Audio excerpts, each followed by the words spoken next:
দৌড়ে পালিয়ে যায়, গর্তের মধ্যে ঢুকে যাবে, যে কারণে কাছে আর গেলাম না।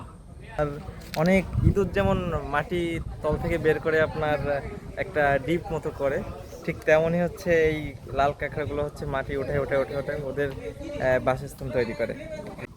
সুন্দরবনের লাল কাঁকড়া আমাদের দেখলেই দৌড়ে চলে যায়, পালিয়ে যায়। দেখি ধরা যায় কিনা।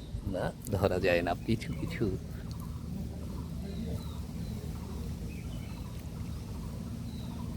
ওই যে সামনে অনেকগুলো লাল কাঁকড়া দেখা যাচ্ছে, দেখি কাউকে ধরতে পারি কিনা।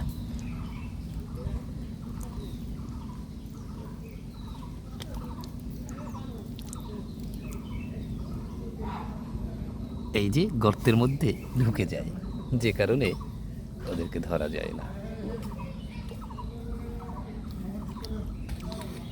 এই যে ছোট ছোট অনেকগুলো গর্ত, এই গর্তের মধ্যেই ওরা ঢুকে যায়। গর্ত যদি আমি খুঁড়ি তাহলে কি লাল কাঁকড়া পাওয়া যাবে?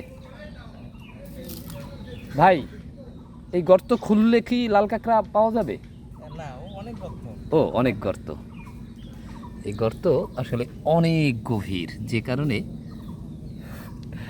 ওদের এই গর্ত খুঁড়লেও কিন্তু ওদেরকে পাওয়া যাবে না। এই যে সুন্দরবনের লাল কাঁকড়া।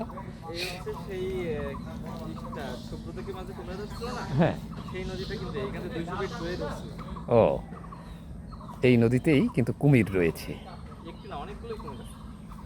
অনেকগুলো কুমির রয়েছে, যে কারণে আপনারা যারা সুন্দরবনে আসবেন তারা একটু সাবধানে আসবেন।